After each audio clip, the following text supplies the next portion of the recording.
What's up, dudes? Welcome back to another episode of Rhomas Men's Team. Pretty simple. We are a group of guys helping each other make progress towards each other's goals.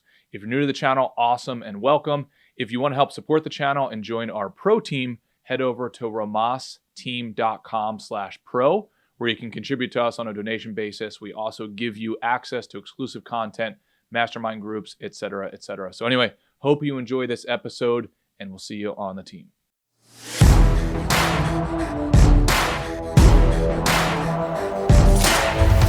Mr. Ray, what's up, brother?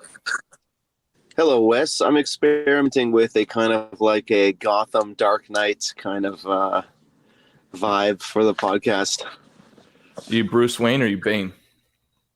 I hope I'm Bruce Wayne, but I wake up.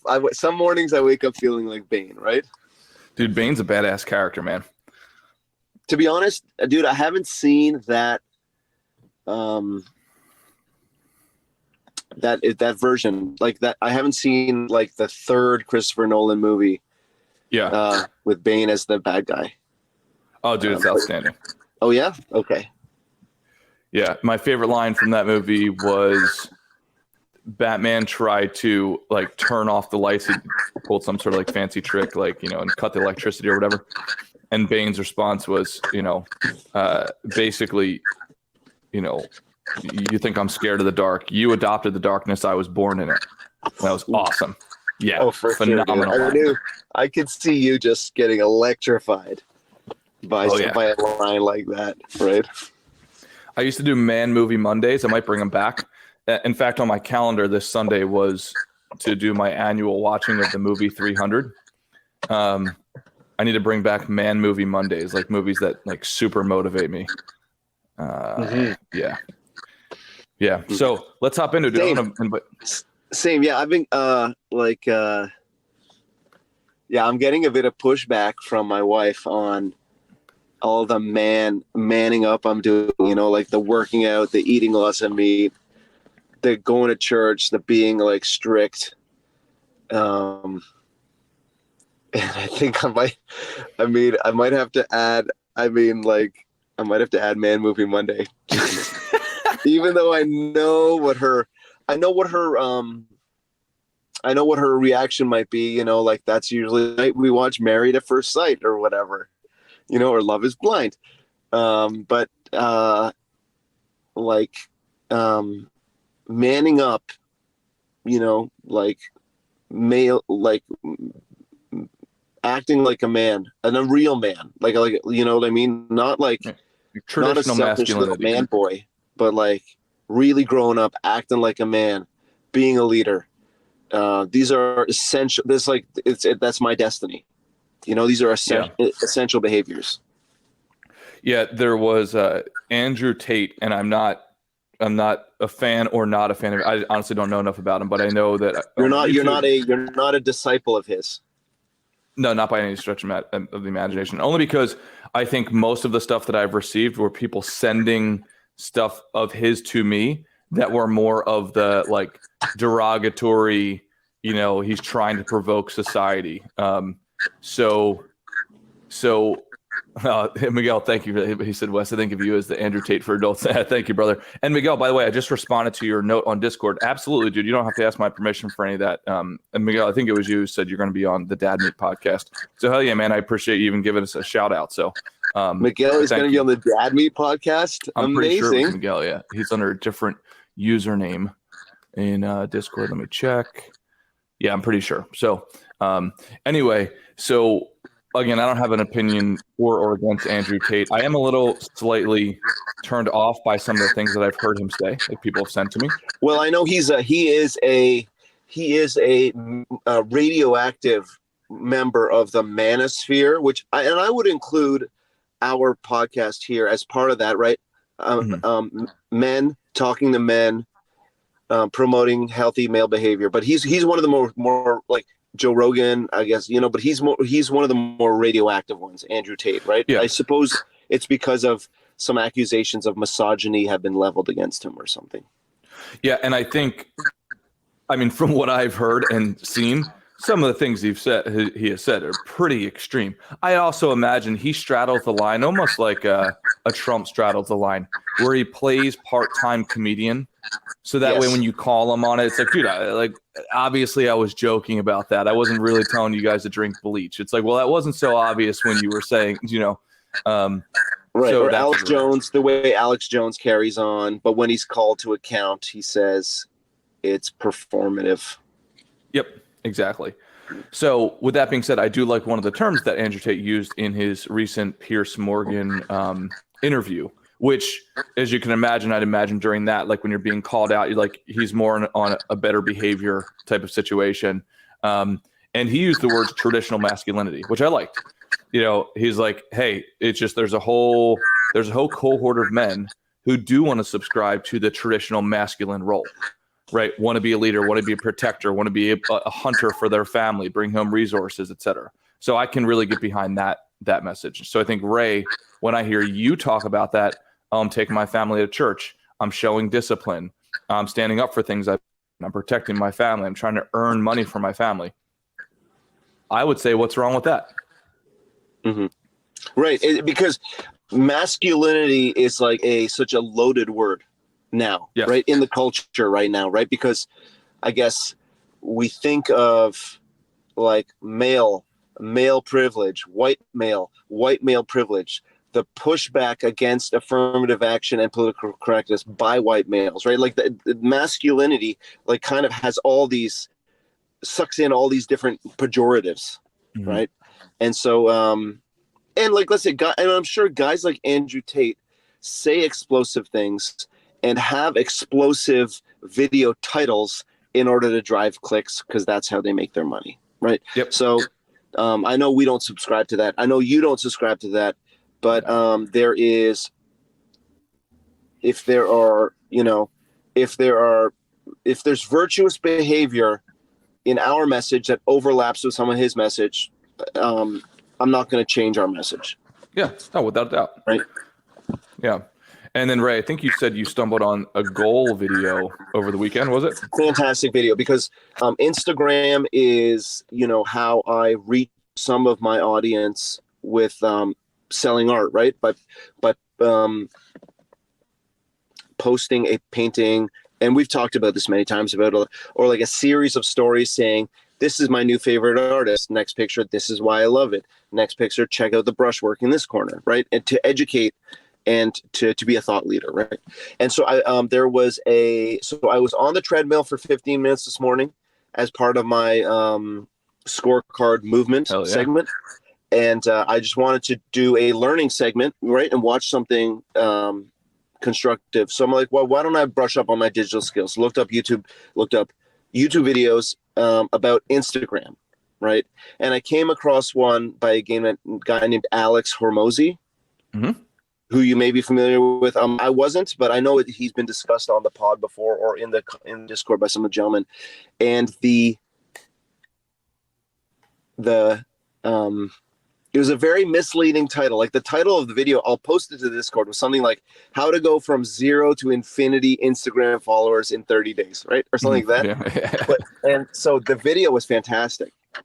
What he said is like, and it really reminded me of you and me and what we're doing here and Shaman but also how we need to elevate it in 2023 as discussed mm-hmm. before. He said, he was doing the podcast for 6 years consistently, 1, 2, 3 times a week. And in a way that was out of his control, one of them went viral and he became a thought leader overnight. Mm-hmm. But what was he doing? He was posting, like you said, like we meet every Monday and every Friday, whether we have an audience of 1 or an audience of millions. Right, because it's that's the behavior, and also because it benefits the self so much, right? Yep. So he said, and so that was the discussion. The discussion wasn't about how to get 1 million or 1 billion Instagram followers. It was about the consistency of effort. That is what you can control, and what you can't control is when the success will come. He went into Atomic Habits, right? One of your favorite books. Yep. And quoted Atomic Habits saying, winners, you might know this quote already, winners and losers want the same things, right? Or every winner and every loser want the same things, right? The nuance there is the winner focuses on the actions required to achieve the goal, and the loser just focuses on the goal, right? So winners and losers, every winner and loser has the same goal. And we can think about that as like being rich, having 6-pack abs, having a beautiful wife, like whatever the clear goals are. It's the actions that are required to make it happen that really distinguish those who achieve and those who don't. Oh yeah, man. I would add to it, if you don't mind. One of the major things I got from that book, and Alex Rhomas is a big fan of this as well, is the systems. So we've talked about this a while ago, but there's basically 3 forms of movement when it comes to making progress. There's actions, habits, and projects. Actions are singular units of movement. Projects are groups of those movements, and then habits are perpetual movements of those groups, if that makes sense. And I would put the way Atomic Habits talks about those is the systems are the habits. So having a systematic approach to things, which sounds so common, but it's not common practice. It sounds like common sense, but it's not common practice. So for instance, this would be an example, or Alex Rhomas would be an example, showing up regardless of your feelings about something and consistently doing it. If anybody's ever had the pleasure of quote, rolling or grappling with a black belt in jiu-jitsu, it's unbelievable. Like it's one of the coolest experiences to get your butt kicked by one of these people, because they just consume your body inch by inch. They get wedges in behind your hips, behind your shoulders, etc. But it's inch by inch. There's no dramatic knockout in jiu-jitsu. So there's no like Jean-Claude Van Damme jumping, splits kicking 2 guys at the same time. Yeah, exactly. Right. It is a systematic approach and centimeter by centimeter forward progress. So I like that message in Alex Rhomas' message. I like it in jiu-jitsu, and I like it with what you're doing, or what we are doing here. Hell yes. And a good way to think about this, that I often think about this, is that concept is often not a new concept to most men, but the severity of the concept, or the profound nature of the concept, is enormous. So if you think about something like this, Ray, how far do you think, and I think we've used this example before, so if you don't mind, just play along. How far do you think you could throw a stone, like let's say a 1-inch stone? How far do you think you could throw that? Let's say 30 feet. Okay. Right. So, and how far do you think even the strongest man could throw a stone? 60 feet. Yeah. It's not much, maybe 100% more than you could. Yeah. But if he's 10 times stronger than me, he can't throw it 10 times as far, right? There's kind of like diminishing returns, or there's limits. Yep, exactly. It's almost like an asymptote in math. Like, you kind of reach this careful with the level 9 words, Wes. Yeah. So like you kind of have this plateau. Versus if I just sharpen that stone a little bit to the point where it has a peak and it looks like the tip of a spear, and then you put a piece of wood on the back, so now it forms an arrow. And then if you add that arrow to a bow, right? I don't know if you've ever seen some of these high-end bows, but like my uncle's a hunter, and he's got this bow that like they're like something out of the Matrix. Dude, they're nuts. Like this bow and the pulley system, and then the carbon fiber like frame. It's just insane, the materials. How far do you think even a novice could shoot that rock now? It's probably 500 feet. Oh, it's crazy. Yeah, it's crazy. It's exponentially different. There's nothing about, in fact, I would say the strength borderline doesn't even matter. As long as you get someone with, like, let's say average strength, somebody like less strong than you and I, but can still strength is like immaterial or right, Oh, or yeah. like the role of strength is drastically reduced with the right Yeah. tools. Yeah, almost if not neutralized. Yeah. Like almost neutralized. So now we can send that same rock hundreds of feet, if not more than that. I mean, I don't know the exact number, but I'm going to imagine like you can send it over a football field, right? A novice. That's crazy. That has nothing to do with the strength of the male. It has to do with the strength of the system. So even if you look at, now I'm going to use another, sort of a polarizing figure. What's that guy's name? He's supposed to be like the modern day playboy. He's got a big beard. Oh man, he was on Joe Rogan. That's how I heard of him. Dan Bilzerian. Yeah, do you know that guy? Sure. Yeah. He takes pictures of himself looking rich, right? That's his kind of that's his kind of special talent.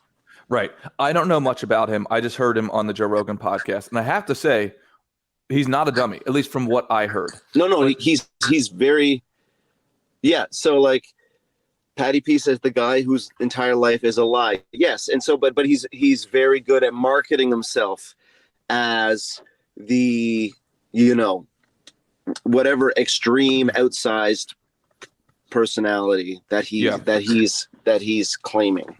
Like the modern day Hugh Hefner who doesn't have to pay for it or something like that. I think that was kind of his message.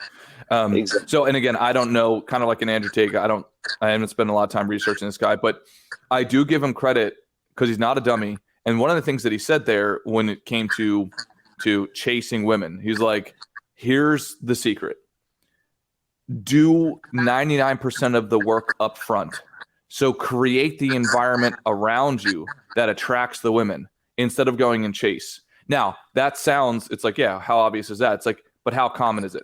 I could tell you, I don't have any friends who are trying to chase, who are doing that.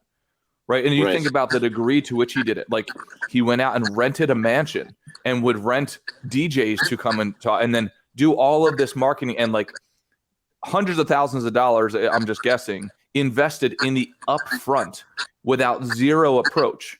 And then therefore it attracts. So it's investing in the system, front loading the system, and then getting the results on the back end. Right. And then,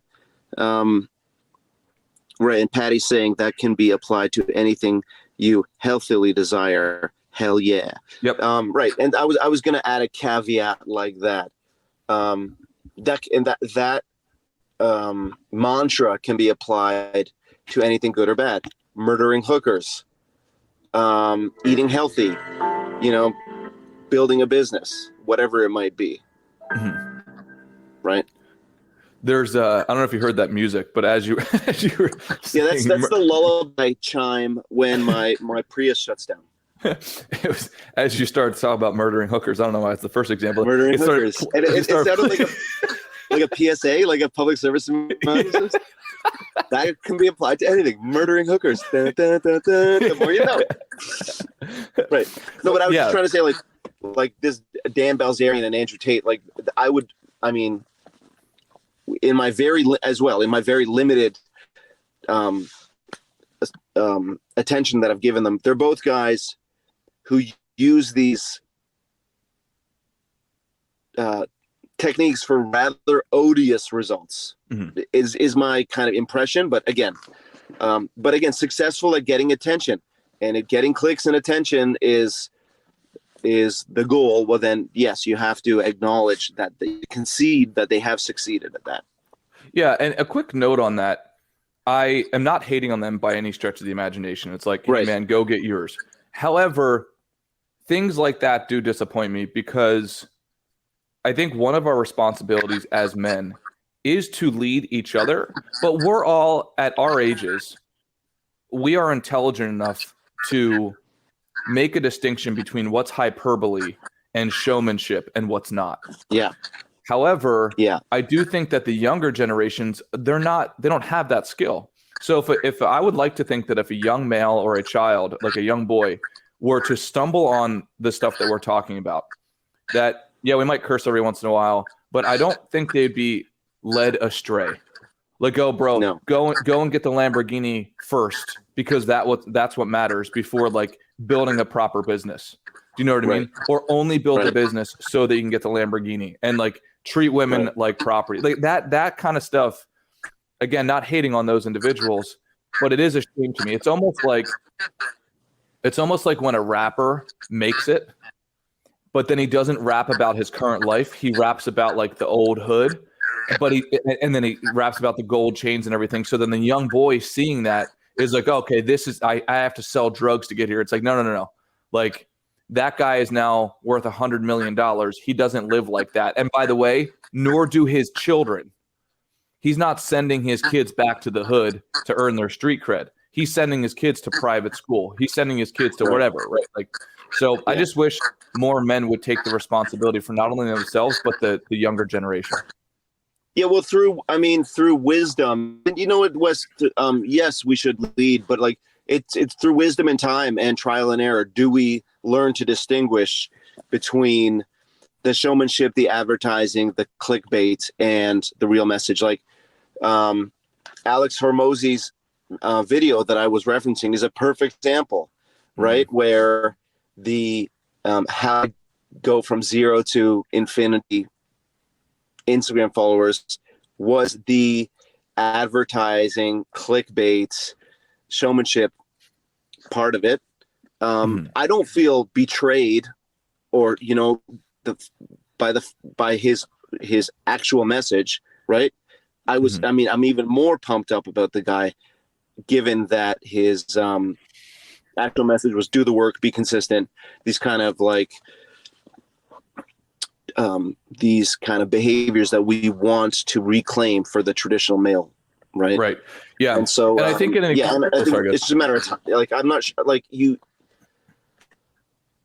wisdom, time, and trial and error is how you learn to distinguish, like, right, the meat from the like the meatloaf from the bread or whatever.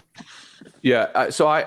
Where I do get a little not concerned about this, probably too strong and dramatic of a word, but we've all seen the guy who is still dressing like Eminem at 33 years old.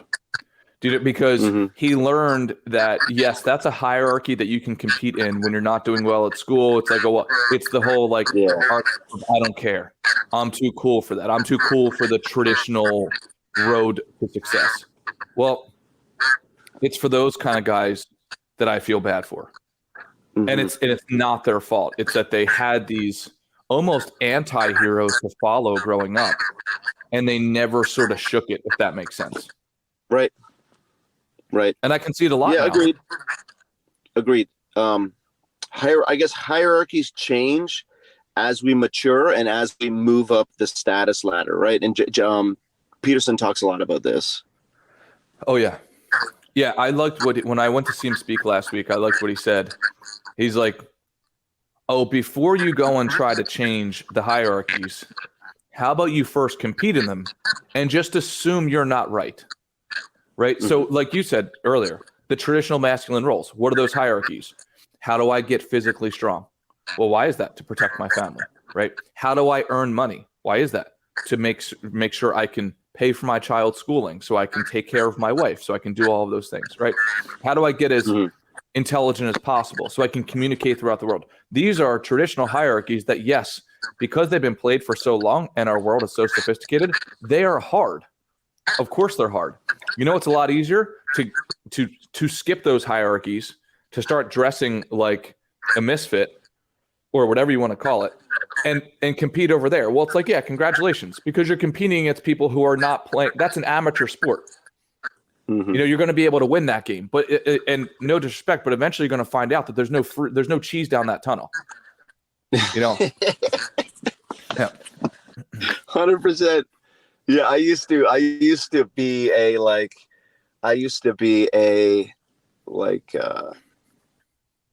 really like an all-star, like a perennial all-star in the dressing like a freak competition. And the way I told myself, the story I told myself to migrate out of that is that, like, I want to kind of like rather than shock people from a mile away, I'd rather that they shock them with my words or my mind, you know, rather than just shocking them when they see me walking down the street. that was the kind of like the inner dialogue that had to take place with me in order to graduate out of the like that particular hierarchy. Yeah. And don't get me wrong, I want to be very clear here, just in case, anybody ever takes this wrong. I don't care how anyone dresses. It's the underlying intention. Are you dressing that way, or are you acting that way? And this takes some real deep introspective analysis. Are you doing that because for some reason you don't feel worthy enough or capable enough to compete or to earn resources in the traditional sense? 100%. And I can empathize with that. Like that's not a judgment, but it's like, hey, before you go and do that, be real careful, because at some point you might want to grow a family. And if you're delaying your at bats, you're not getting those reps in when you're younger. Well, you're going to have to make up for them. One of the saddest conversations I've ever had was with my deceased best buddy, Joey, 2 years ago. He showed up to a Christmas party with my family, and he was invited every year. Most years he was in jail. Like literally 11 out of the 15 years that we've invited him, he was in jail. He showed up and he said, "Wes, I don't know what to do with my life." He's like, "Because you think I'm 34." And I was like, "No, I don't." He's like, "Well, most people think I'm 34." He's like, "But I'm really 16." He's like, maybe 14. He's like, "I've been using drugs. I've delayed my life. I don't have the skills." He's like, "I hear adults talking around me. I can't participate." He's like, "Dude, I still listen to Tupac." Right? Like, no offense to Tupac, but he's like, that's me. So if we as men delay our at-bats, you have to make those up. You can't just all of a sudden step on the Major League Baseball field and hit homers. It's not possible. And I would even say real life is 10 times harder than that. Being able to hang in a conversation of an interview or a negotiation or a sense of conflict in a mature way is a very micro nuanced situation that if you don't prepare for every single day, you have no chance out there in the real world. Right. But I agree with you, and I would like to tell the Joeys of the world that it's also never too late to start. Absolutely. There's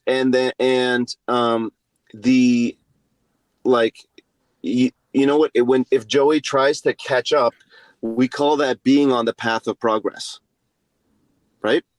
So there's nothing lost by starting that maturity now. Oh, dude, I would say you've disproportionately gained.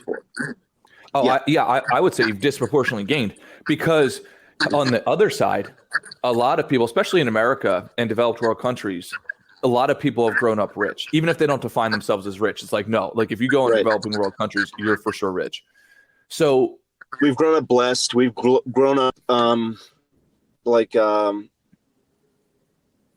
without need, right? That even like we've grown up like that even 2 generations ago. We've grown up in a level of comfort that would have seemed unimaginable to the people of the Great Depression era. Exactly, 100%. So I would argue, if you're the Joeys of the world, and I was in the same boat. I didn't have chemical addictions, but I had other obstacles. You had other obstacles, right? We all have obstacles. However, the more severe the obstacle, the bigger the battle scar, and you can use that. Like Joey, he was 1 inch away from being able to go on like a public speaking circuit to all high schools in America, because he went through down to hell. And if you can do that and then come back up from it, absolutely. So yeah, guys listening to this, if that's you, you have a massive opportunity. And it's not like if you have to make up ground, you don't have to make up day for day, but you do have to make up some sort of distance. But if you make up that small distance, there's so much reward on the other side.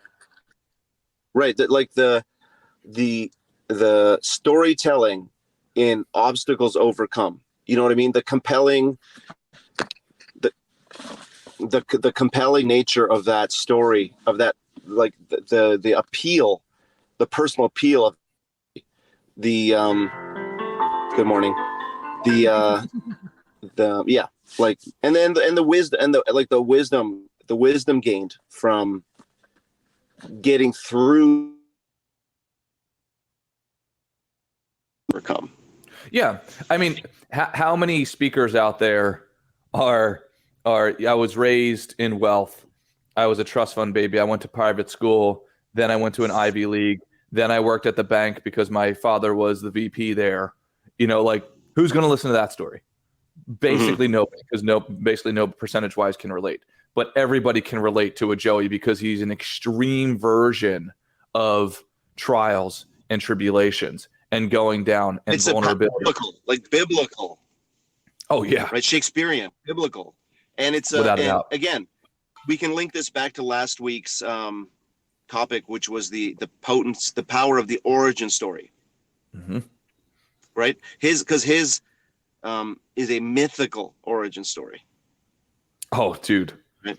Well, yeah, he wouldn't mind me saying this.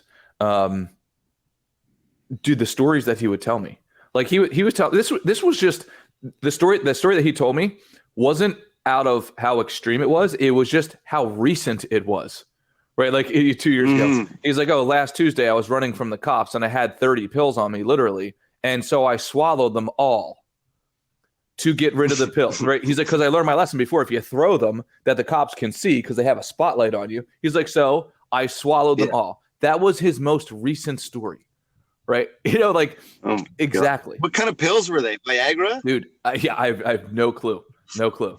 And he's like, I don't know how I didn't die. Whatever they were, they're probably not designed to be consumed 30 at a time. Yeah.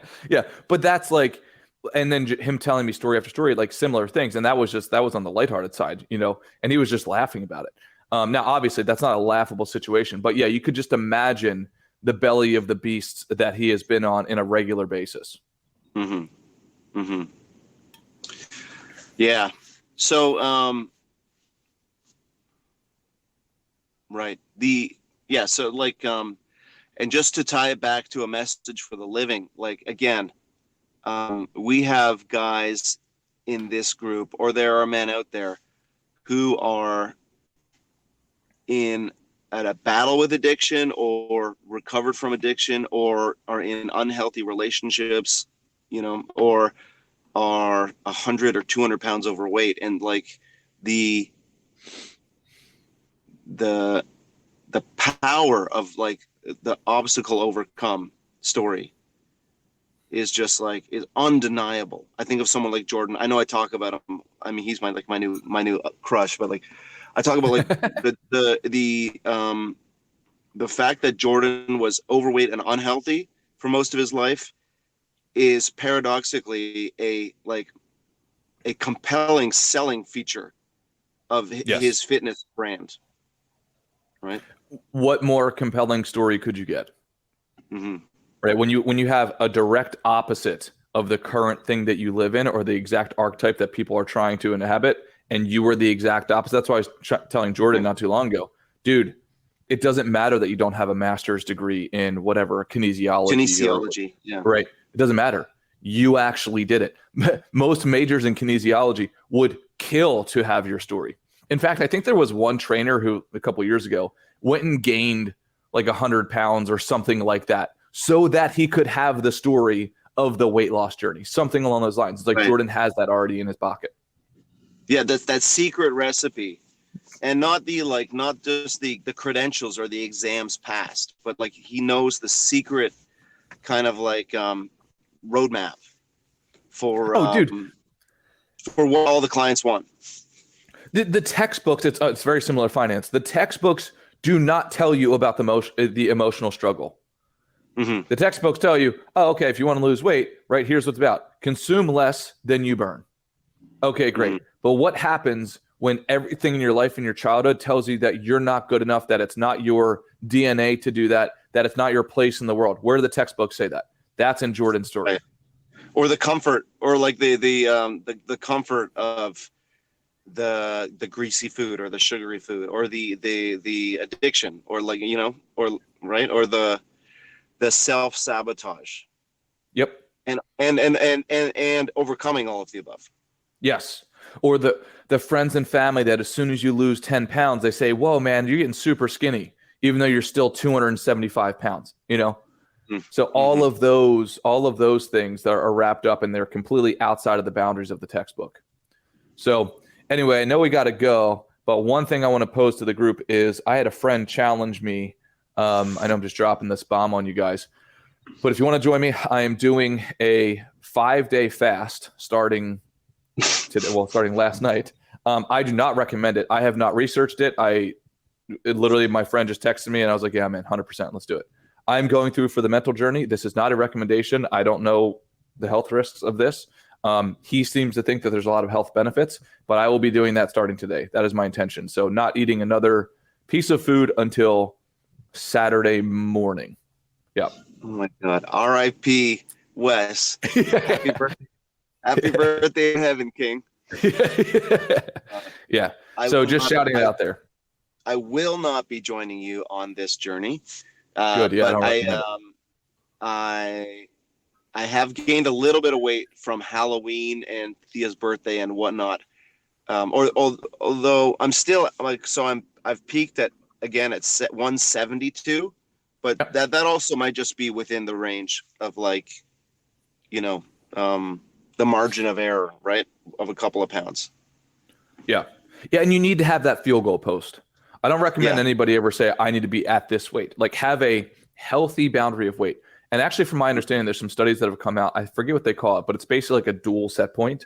Like, you have an upper limit set point to which if you go above that weight, your body will basically turn off its hunger mechanism. You'll start to get like sweats if you overeat. Like your body sends signals of like not gaining more weight. And then also you have a lower boundary of that weight. So once you reach like 165 pounds, your body says, I'm really hungry, you have trouble sleeping, etc. So I think the game is to try to narrow that and to try to sit towards the lower end of that boundary. And what do you hope to achieve on this fast? Or to beat my friend. What does your friend hope to achieve also? Well, so I believe what the intention is, and I might be getting this word wrong. I think it's called apoptosis. I think that's what it's called, something like that, which is basically cells will die off and then to regenerate new healthier cells. I think almost the way that I envision it is like exfoliating the skin, like getting the dead skin off you to some sort of degree. And apparently the mechanism to do that with your body cells is, I guess one way is fasting. Again, I don't know what I'm talking about, but this is just summarizing what he has said. And what is your current weight? This morning I was 173. So I'll let you guys know what I am on Friday. Wes, are you telling me that I weigh less than you today? Yeah, unfortunately, it's outside of my God, Wes. What happened, bro? What happened to your program? Well, so Saturday, so I'm really probably like 168. I don't know. That's not what the scale said, dude. No. So no, I completely agree with you. So on Friday, Saturday, Friday, Saturday, and Sunday, I just went out and I ate a whole bunch of stuff, knowing that I'm going to be doing my 5-day fast. And this is why we take our health, our fitness, our diet, and the scale so seriously, is so that we can celebrate, right? We can go all out. Absolutely. I went to and that's what you taught me. Like, I went out for dinner with an important colleague of Sarah's from the architecture world that could potentially lead to professional opportunities for me or for Sarah. And I had the appetizers, I had the main course, I had the dessert. So that explains why I've ballooned up to a weight less than yours. But but my program is still strong. And I guess this is you recommitting to your program. And your buddy wants to lose weight, or does he want to also just experience the journey of the fast? He is doing it for what he is positioning as like, almost like the supernatural health benefits, like that killing off of unhealthy cells to regenerate new healthy cells. That's why he's doing it. And I am more doing it for the competition. And then also number 2, for the mental challenge. I really want to strengthen my prefrontal cortex of like when I set goals to, it's like, almost there's no other option. Yeah. Tony Robbins mentioned that in a video that Kaizen recommended, which is like, he says he does a cold shower every morning so that his body is trained that when it's time to get up and do something, we get up and do something. You know what I mean? And so I hear echoes of that in you. And so, okay, so your goal is to fast for 5 days. We'll get an update from you on Friday. Sarah's out of town this week, so it's my opportunity to man up. Fast for 5 days. And I'm not going to fast for 5 days, but I will do that jujitsu. I will do the jujitsu intro class. That is the goal, the challenge that I'm setting to myself. And I will text you. And I don't need the gear. I don't need the pajamas or anything. Right? I can just show up. Yeah, I mean, most jiu-jitsu places, they either have ones that you can rent, or they'll allow you to participate in your athleisure wear for one class or something. It's like that. Cashmere, so I don't know if like the guy will slip right off me. Right? No. Okay, Wes. Thank you, sir. Thank you, gentlemen. Cheers, brother. Love my dog. Love you, bro. Thank you. Love you guys. Later.